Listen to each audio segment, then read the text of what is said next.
छोटी छोटी सी एक कथा है, पर उससे पहले थोड़ा सा विचार है। बोलना मेरी आदत है और सुनना तुम्हारी।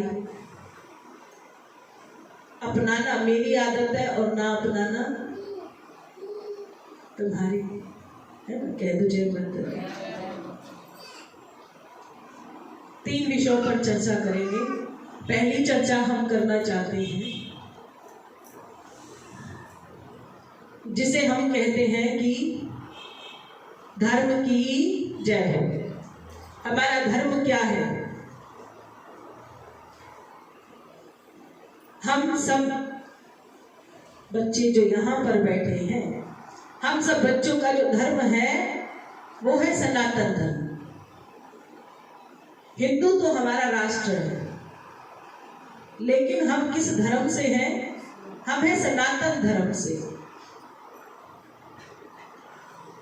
मैं ये नहीं कह रही कि सनातन धर्म ऊंचा है या कोई और धर्म ऊंचा है। हमें किसी और के लिए यहाँ बैठकर बात करने का समय है ही नहीं। तो हम सिर्फ ये कहना चाहते हैं कि हम किससे जुड़े हुए हैं? हम हैं सनातन धर्म से जुड़े हुए।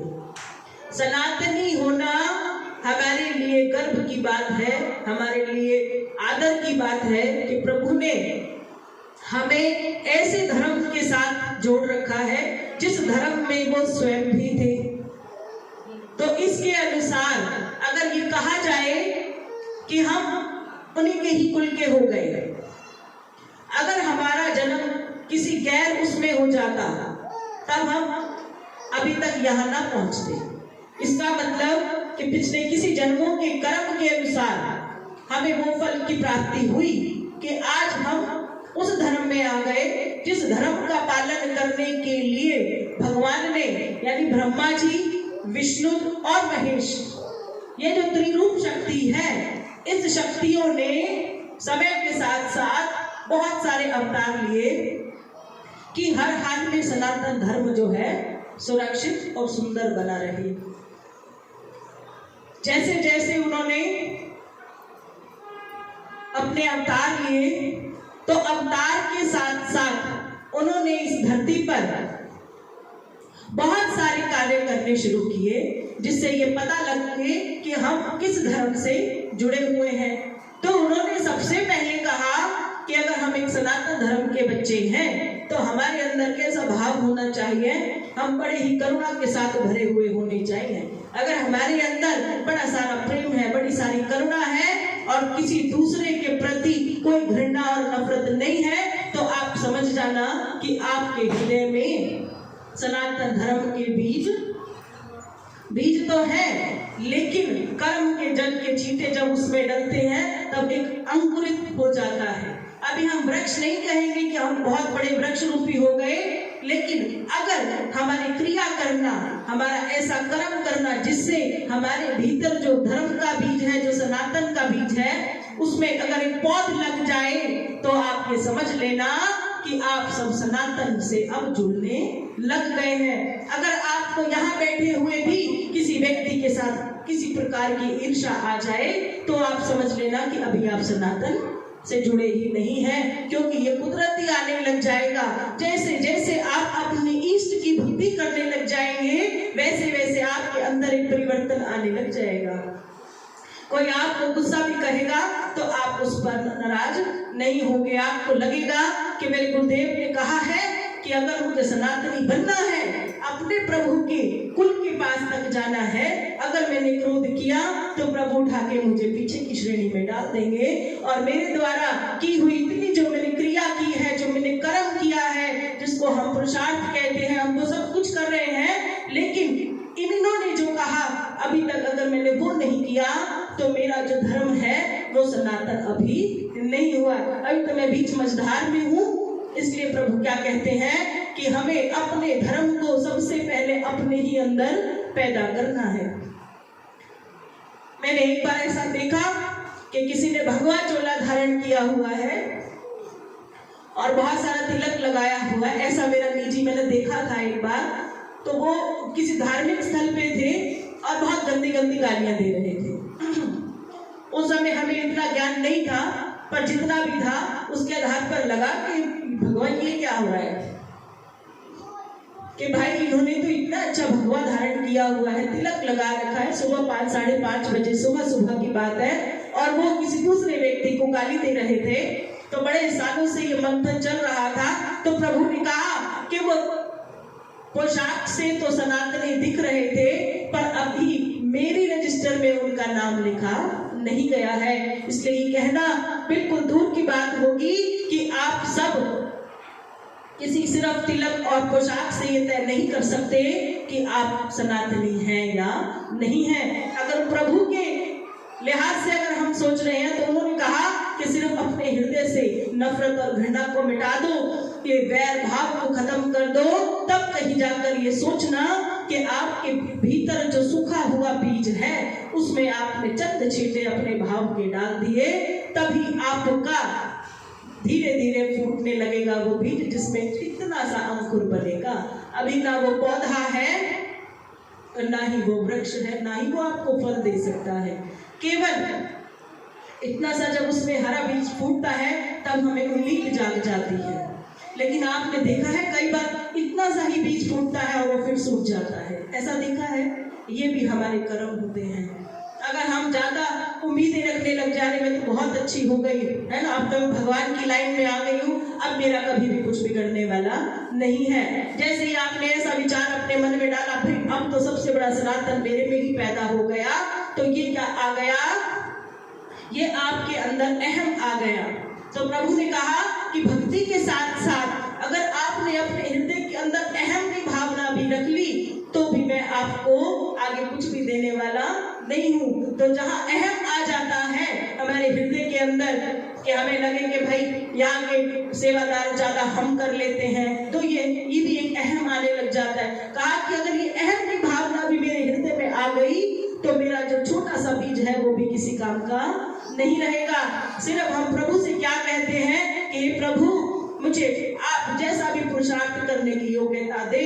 मैं आपसे ही ये प्रार्थना करती हूँ प्रभु, मेरे हृदय में कभी अहम की भावना ना आए, क्योंकि हम तो धरती पर आए केवल अपना पुरुषार्थ करने के लिए है। तो हमारा जो सनातन धर्म है वो बहुत ही सुंदर है, लेकिन ये सुंदरता बाहर से नहीं देखने को मिलेगी।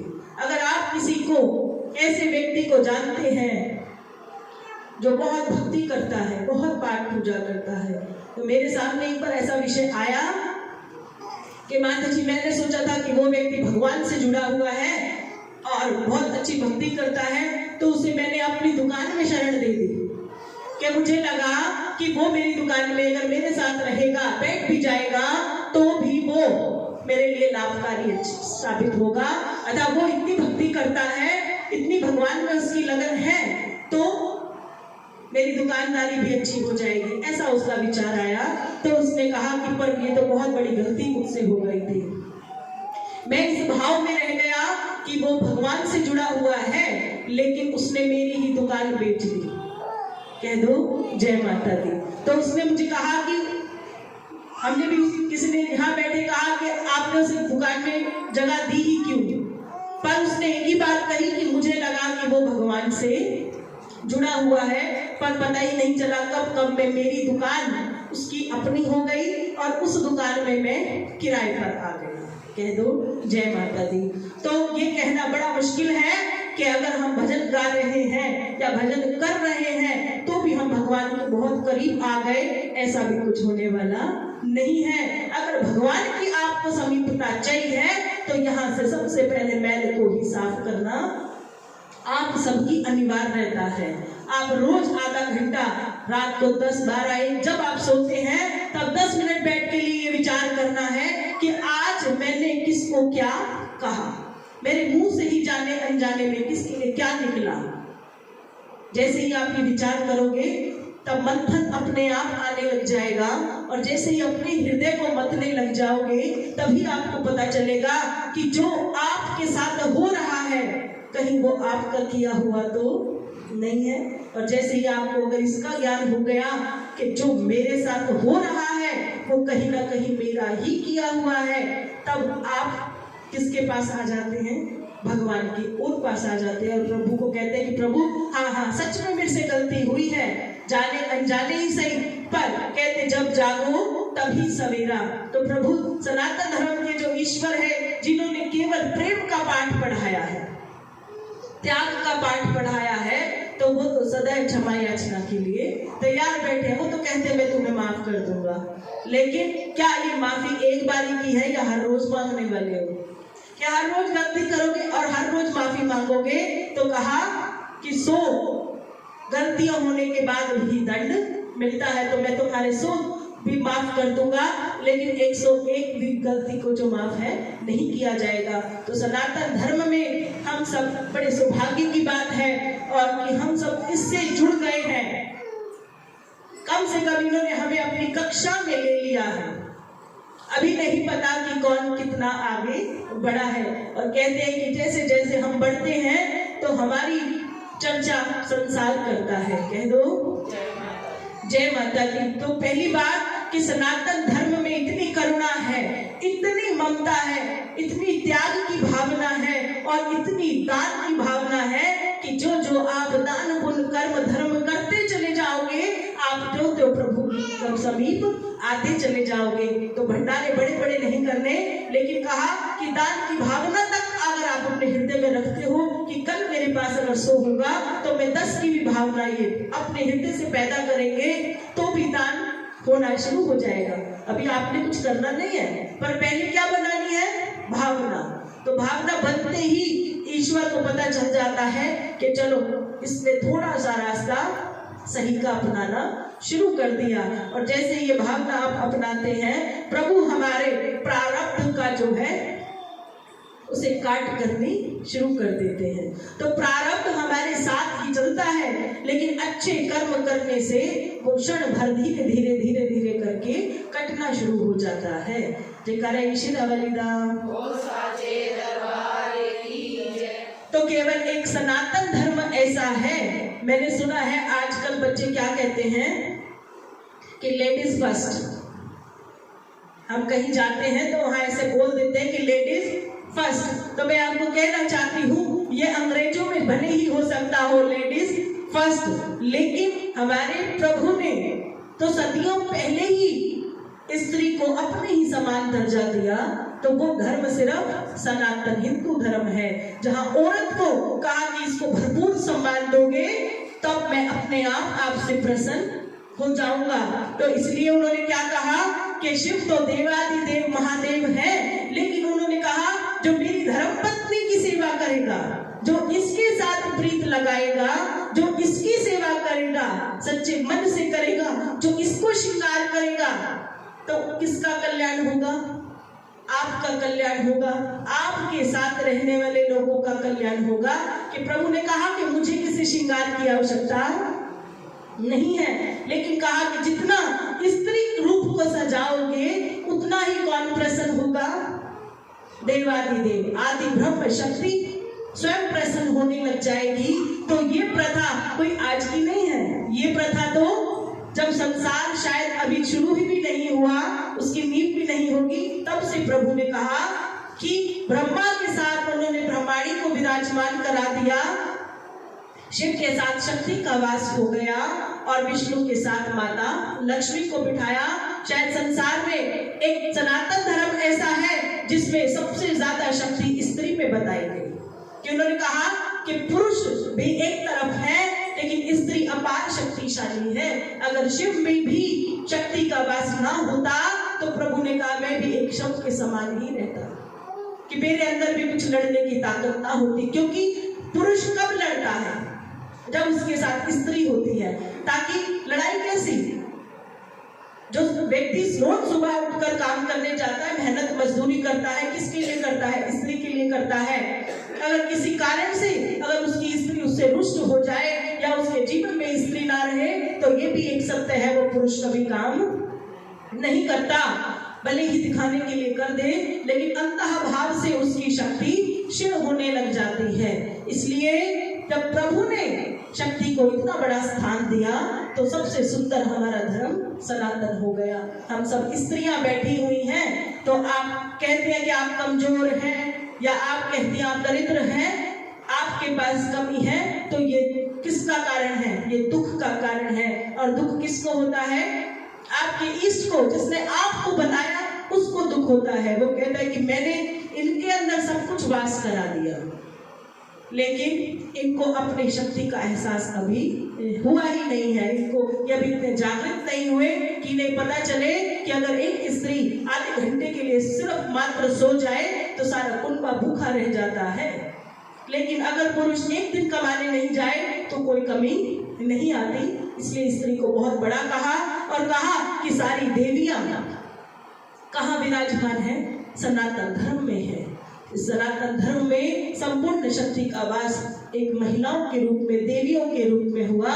यहाँ तक कि सभी बोलते हैं कि भाई आप संत हैं, आप योगी हैं, आप संत हैं, आप ब्राह्मण हैं, कि आप बाल ब्रह्मचारी हैं। मैं तो केवल ये कहना चाहती हूँ कि हमारे सनातन धर्म में महान सप्त ऋषियों ने भी विवाह किया था, और विवाह करने के बाद कहा कि ये जो मेरी स्त्रियां हैं ये भी उतनी ही योग्यता रखती हैं जितनी हम स्वयं रखते हैं। इसलिए हमेशा ऋषि मुनियों ने अपनी धर्मपत्नियों को बराबर का सम्मान दिया। इसलिए जब भी हवन हुआ उन्होंने अपनी स्त्रियों को साथ बिठाकर ही हवन को परिपूर्ण किया और कहा कि जितनी इज्जत मान मैं चाहता हूँ, मैं ये चाहता हूँ उतनी ही मान मेरी धर्मपत्नियों को भी प्राप्त हो। तो यहाँ से हम अपने सनातन धर्म से जुड़े जितने ऋषि संत हैं, हम उन्हें शायद आज कोटि कोटि नमन नहीं करते, क्योंकि हमें याद ही नहीं है कि ये प्रथा भी उन्होंने ही निभाई कि हम स्त्रियों को मान मिले। और आपने देखा है कि हम हवन करने जाते हैं तो आदमी अकेला बैठ जाता है कि जब तक औरत नहीं आएगी हवन नहीं होगा। अगर प्रथा उल्टी हो जाती कि आदमी बैठ के हवन करे, औरतों को हवन नहीं करना, तो हमारे कोई मान नहीं होता। तो प्रभु भोलेनाथ और हमारे इस धर्म ने ये तय किया कि स्त्रियों को बराबर का सम्मान मिले, ना कम ना ज्यादा, बराबर की पूजा का अधिकार है। इसलिए उन्होंने कहा कि केवल एक सनातन धर्म एक ऐसा धर्म है जहां पर गद्दी लगाने वाली स्त्री भी हो सकती है और पुरुष भी हो सकता है। अगर राजा है तो रानी भी है, सिंहासन एक ही होता है। जब राम बैठे जिस सिंहासन पर, वही माता सीता को भी बिठाया और कहा कि मेरा स्थान जो है तुम्हारे बिल्कुल साथ में है, तभी हम परिपूर्ण हो सकते हैं, अन्यथा हमारा जीवन जीना बिल्कुल बेकार है। तो हम इतने सुंदर धर्म के साथ जुड़े हुए हैं, जहां हमारे प्रभु ने जब शक्ति का विस्तार कराया तो सबसे पहले मां अर्धनारीश्वर और शिव शंभू ने दोनों को आपस में मिलाया और कहा कि तुम और मैं अलग अलग नहीं है। अगर कोई चाहे कि किसकी पूजा होगी, तो जब तेरी पूजा होगी तो भी मैं उतना ही प्रसन्न होगा। इसलिए उन्होंने कहा कि तू ही दुर्गा है और तू ही काली है, सब रूप तुझ में ही समाये हैं, केवल नाम अलग अलग हो सकता है, लेकिन जो तेरी शक्ति है वो सब में ही निहित है। इसलिए हमें अपने धर्म को ये समझना है कि हम किस धर्म के साथ जुड़े हुए हैं और हमें अब अपने धर्म का क्या सम्मान करना चाहिए। इसलिए प्रभु ने कहा कि अब सनातनी तो हृदय से हो गए, तब माथे पर तिलक ना लगाए और गले को खाली छोड़ दिया तो उस औरत का भी कभी सम्मान नहीं होता। इसलिए कहा कि अगर आप स्त्री हैं और विधाता हैं तो आपके मांग में सिंदूर, माथे पे बिंदी और गले में अगर मंगलसूत्र नहीं है तो फिर आपकी कोई इज्जत भी करने वाला नहीं है। तो कहा कि हम सभी महिलाओं को अपने माथे पर तिलक अथवा बिंदी जरूर लगानी चाहिए और गले में जो भी आभूषण हो उसे अवश्य धारण करें। जिस औरत का गला खाली होता है अभी उसे कभी भी ऐश्वर्य की प्राप्ति नहीं होती। ऐसा किसने कहा? ऐसे प्रभु ने कहा माँ को कि इसलिए मैं चाहता हूँ कि तुम सदा श्रृंगार में रहो, मेरा क्या है। वो खुद भी गले में जो है नाग को विराजमान कराया उन्होंने और कहा कि मैं तो बहुत सारे रुद्राक्ष पहन लूंगा पर तुम मेरी धर्म पत्नी हो। अब मैं क्या चाहता हूँ कि तुम संसार के जितने सुख है उसे प्राप्त करो और अपने लिए हमेशा सुंदर सुंदर वस्त्रों में मेरे सामने आओ। तो जैसे माँ बहुत श्रृंगार करती हैं, गले में बहुत सारे आभूषण धारण करती है, तो कहा कि जैसे ही तुम श्रृंगार धारण करने लग जाती हो, प्रत्येक स्त्री में किसका वास हो जाता है? ऐश्वर्य का वास हो जाता है, माँ लक्ष्मी का वास होता है, माँ अन्नपूर्णा का वास होता है। इसलिए कहा कि सुंदर सुंदर बन के रहना, तब ईश्वर आपसे प्रसन्न होने लगते हैं।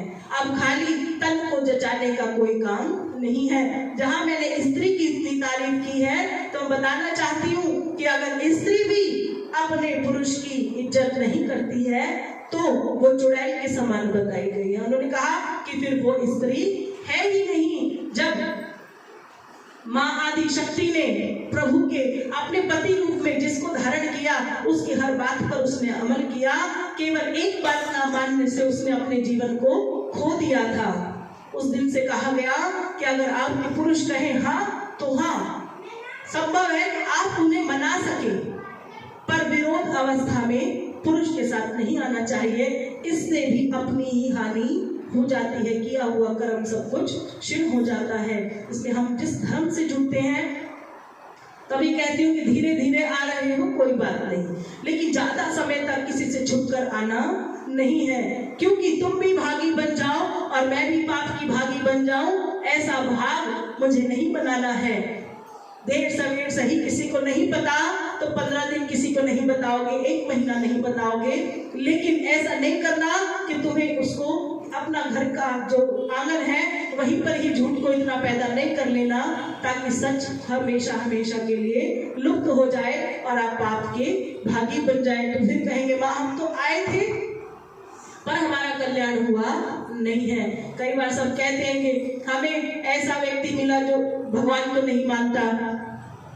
इसका मतलब आपका ही कोई दुर्भाग्य ऐसा है कि आपका आदमी जो है वो नहीं मान रहा, तो ये किसका दुर्भाग्य है? आपका दुर्भाग्य। ऐसे में क्या करना चाहिए? अपनी भक्ति को और डबल कर दो और भगवान से सिर्फ ये मांगो, हे प्रभु जो भी मैंने पिछले जन्म में किया है आप मुझे उसकी क्षमा याचना दो, और मैं भी अपने पुरुष संग बैठकर भगवती की आराधना कर सकूं। ये परम सौभाग्य की बात है। तो मैं भी ऐसा सौभाग्य चाहती हूँ, रोज नहीं चाहती तो कम से कम महीने में 1 दिन तो ऐसा हो कि मैं इनके श्री चरणों से जब माथा टेकूं तो मैं अकेली ना हूँ। क्योंकि मैंने कहा कि हवन ही पूरा नहीं होता, जाप नहीं पूरा होता, तो मेरा जीवन भी उस शक्ति के बगैर बिल्कुल अधूरा है। इसलिए सनातन धर्म का अपने आप में बहुत बड़ा महत्व है। तब आपको क्या करना है? आपको आज से ये साबित करना है, दूसरे बच्चे को भी ये बताना है कि आप किस धर्म से जुड़े हुए हो, आपका धर्म क्या है। अगर आपको वो नहीं पता तो फिर आपका यहाँ आना और इस जीवन में आना बिल्कुल बेकार हो जाएगा। तो छुपकर नहीं करना, कुछ भी छुपकर नहीं करना।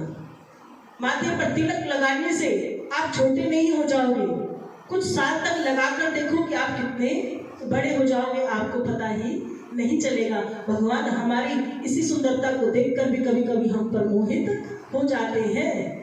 कभी हमने मंदिर में तिलक लगाया, हम शादी में गए वहां हमने नहीं लगाया, क्योंकि हमें क्या लगता है कि यहाँ नहीं लगा कर जाना। अच्छा, मतलब आप बाहर वालों के लिए तिलक लगाते हो, जब आपका मन करता है आप लगाते हो, जब आपका मन करता है आप नहीं लगाते। तब भगवान ने भी कहा जब मेरा मन होगा तो मैं दूंगा, और अगर मेरा मन नहीं है तो मैं नहीं दूंगा। सनातन धर्म की बहुत महिमा है।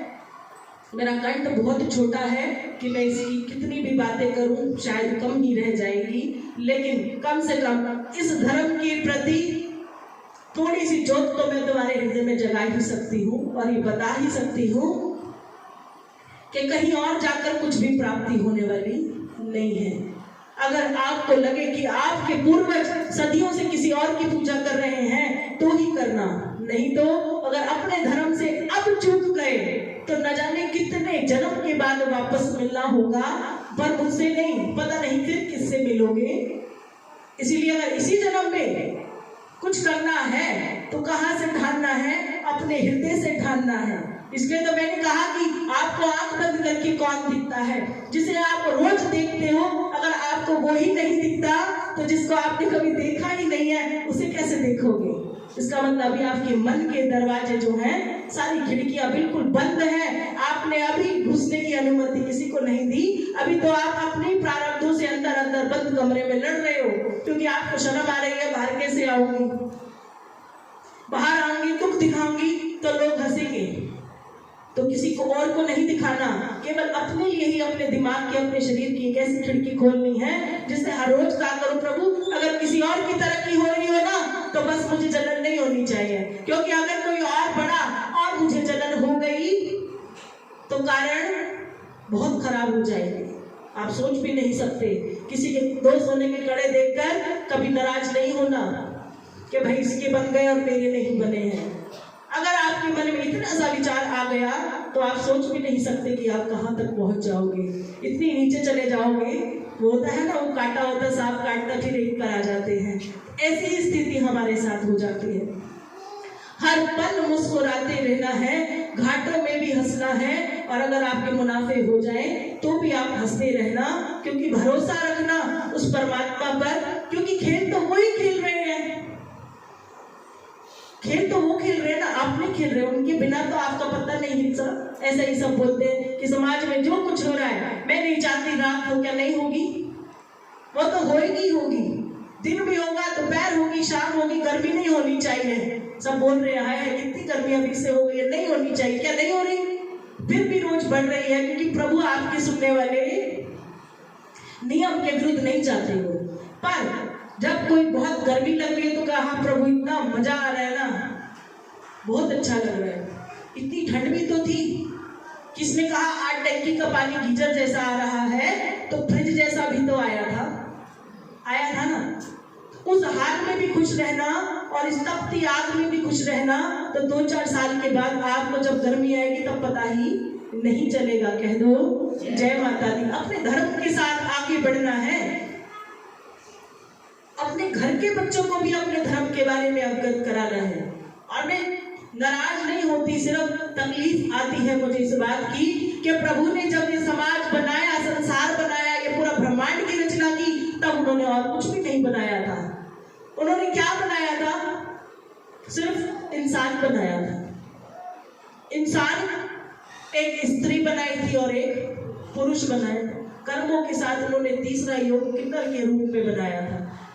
उसके बाद उन्होंने अंडस पिंडस जितने ये छोटे छोटे जीव कण हैं, इनको बनाया। तो शुक्र करो कि तुम वो नहीं बने, है ना। घर के अंदर एक कीड़ा आ जाता है, वो 100 पैरी, क्या करते हो? सबसे पहले उसको देखते ही चप्पल उठाते हो और कहते हो इसको अभी के अभी मार दो। झाड़ू उठाते हो, ऐसे ही करते हो ना। कभी फूल लगाए ना, उसके लिए एक प्लेट में फूल लगाकर इसको बिठाते हैं और जोत बत्ती करते हैं, नहीं ना। उसी को देखते ही आप राक्षस बन जाते हो। अब सोचो उसने ऐसा कौन सा कर्म किया है, बना तो वो इतना सा ही है, बहुत बड़ा थोड़ी नहीं बन गया, लेकिन आप उसको देखते ही दरिद्रगी पे आ जाते हो। ऐसे लगता है कि आप ही राक्षस योनि के हो गए, हो जाते हैं। किस लिए? कि ताकि किसी और को नुकसान ना पहुंचाए। और इतना बड़े हाथी को देखकर आपके अंदर भावना क्या आती है? भगवान की।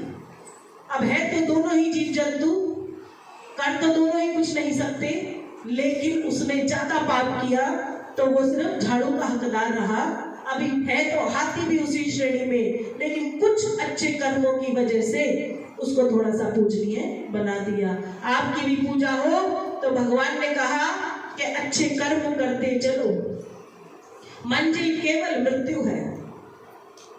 कहाँ जाओगे? रोज बढ़ रहे हो, कहाँ जाओगे? एक दिन सामने कौन खड़ी होगी? मौत खड़ी होगी, और आप उसको रोकने पाओगे ही नहीं। और आपको पता नहीं उसके मिलन कितने घंटों में होना है। बता सकते हैं हम कितने घंटों का? पता, चाहे मैं 1000 घंटों की बात करूं, दिनों की बात करूं, हमें नहीं पता। तो हम हर रोज किस लिए आगे बढ़ रहे हैं? मरने के लिए, मौत दिखने के लिए, तो मौत का इंतजार कर रहे हैं। तो प्रभु ने कहा कि मंजिल में वो मजा नहीं है जो रास्तों में है, जो चलनों में है। मरना तो एक दिन सभी को है, पर आप जब मरोगे तब कौन सी मौत मरोगे? आपके आगे पीछे कौन होगा? आपके अपने भी होंगे या नहीं होंगे, कोई रोने वाला भी होगा या नहीं होगा। तो कई बार होता है कि ऐसे ही गति कराने के सारे कार्य हो जाते हैं, और किसी के कर्म इतने अच्छे होते हैं कि कहते हैं घर के सब परिवारजन की सभी कार्य परिपूर्ण रूप से किए जाएंगे। तो ये क्या है, हमारे कर्म है। इसे भगवान ने आपको जिस धर्म में बनाया है उस धर्म का पूरा पूरा मान करें, और लोगों को भी कहें कि भगवान ने आपको ये नहीं बनाया था जो आप बन गए। आप मत पूछना कि क्या बनाया था और आप क्या बन गए। किसने कहा कि हमारे गुरु ने कहा कि आप घर में जो ना भी जलाए तो काम चल जाएगा, सिर्फ जाप करें, ठीक है ना। तो ये तो ठीक ऐसे हो गया जैसे आपके फोन में रिचार्ज तो है नहीं और नंबर आपको भगवान का मिल गया। अब फोन में रिचार्ज नहीं है तो फोन मिलता है? नहीं मिलता ना। एप्पल का फोन मिल जाता है? वो भी नहीं मिलता। और इतना सा फोन हो तो मिल जाता है, उसमें करंट तो होना चाहिए ना, नंबर मिलाने वाला। कह दो जय माता दी। तो जिस घर में ज्योति नहीं जगेगी तो आप जो नंबर मिला रहे हो जाप वाले, वो जाएंगे कहाँ? वो कहीं भी जाने वाले नहीं है। आप तो ऐसे पागलों की तरह खिचड़ी नीचे के नीचे पका लोगे और वो कच्ची की कच्ची रह जाएगी। कह दो जय माता दी। इसी बात पे छोटी सी कथा मैं आपको सुनाती हूँ, उसके बाद पूर्ण विराम कर देंगे। एक भिखारी रोज मंदिर के पास बैठकर एक कटोरा